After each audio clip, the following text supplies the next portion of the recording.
Welcome back to Waters Ironworks. It's been a little while since the last video. With the holidays, things have gone a little bit crazy. As you can see, we are out here at Pioneer Farms early this January, moving the power hammer to its final location. We've got another engine hoist out here.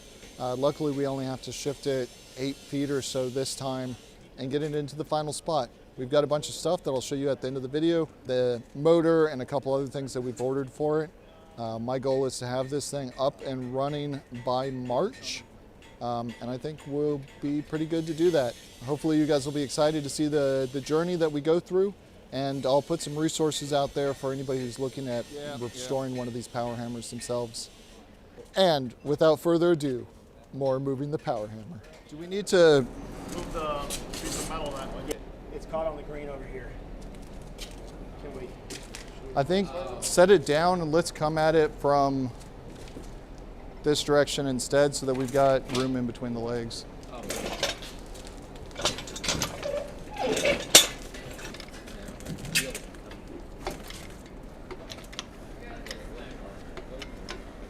Yeah. Any little bit helps.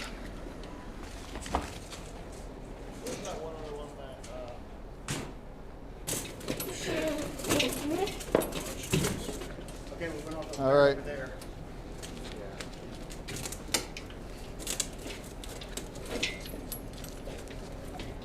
Oh.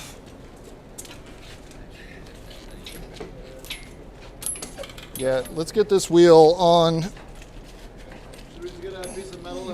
Well, we can always drop it back down and reset the thing right now. That's the right tiny bolt. Oh, there it goes. All right. All right. But it's getting caught on the edge. Yeah. All right, ready? 2, 3. Okay. Oh yeah, that's one table.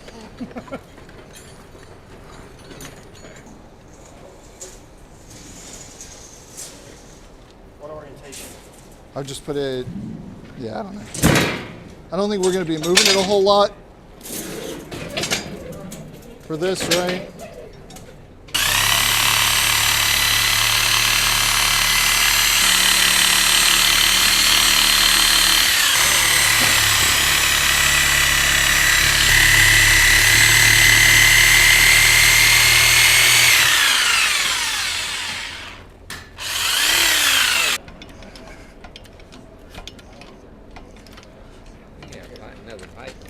You gotta go all the way back now, Philip. You're good. Okay.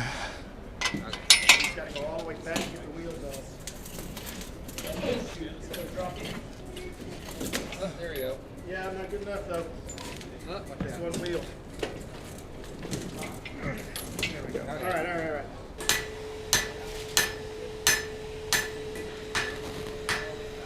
There we go.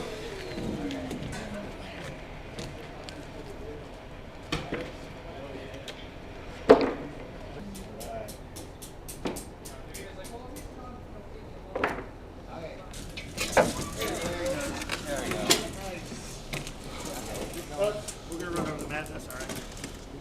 Yeah, that's okay. A little bit more, guys. a little more. Okay, we got right orientation here. Let me see if we can pull this. There it is. Nicely done. Man. Oh, there we go.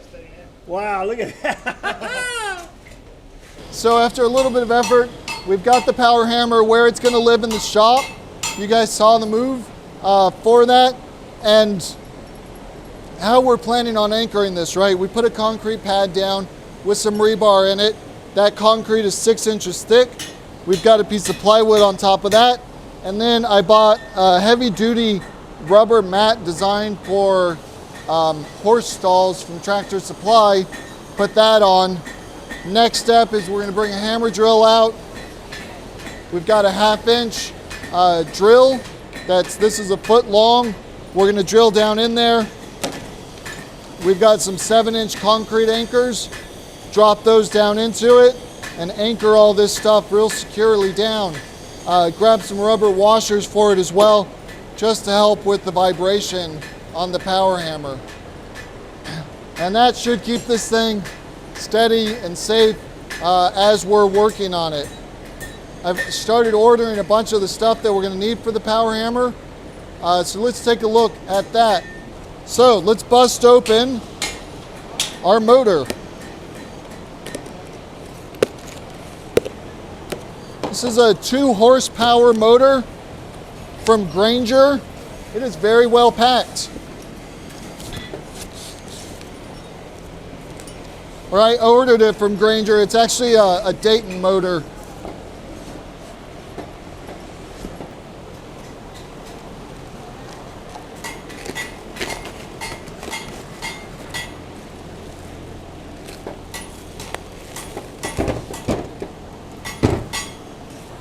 Fully self-enclosed. I thought that was a good idea considering how incredibly dirty the shop is.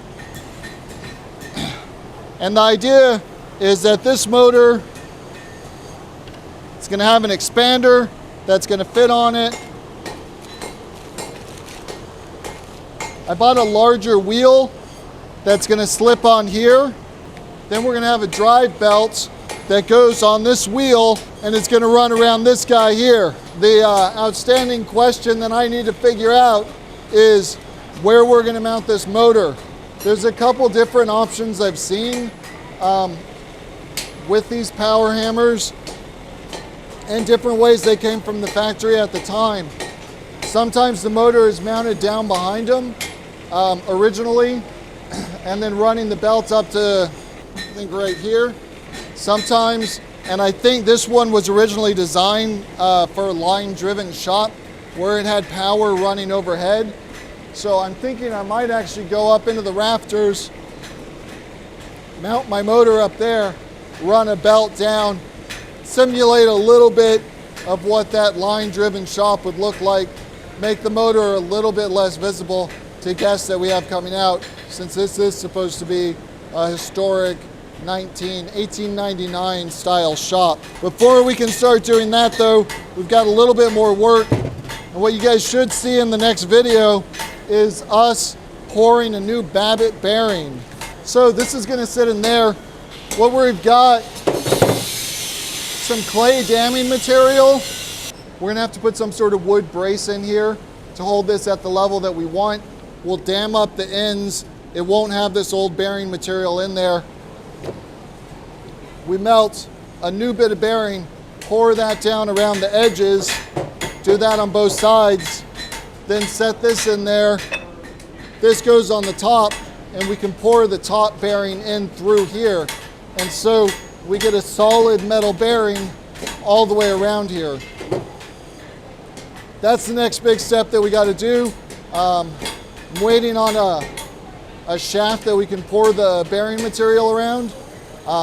And I'm hoping we'll be able to do that next week. So very exciting, things are moving quickly. I think that covers most of the updates for today. Thanks for coming along on this journey. I will say all of the stuff that I'm ordering, all of the stuff that we're doing, a bunch of the specific measurements and stuff like that for the power hammer. I've really struggled to find that stuff online, so I'm putting together a page. I'll put a link to it down below when it's ready. That has everything I've ordered, all the specs, close-up photos, details. If you want to restore one of these power hammers, check out that page. It'll have everything that I know in order to get one of these things back up and running. Thank you guys so much for joining me on this journey. See you again soon.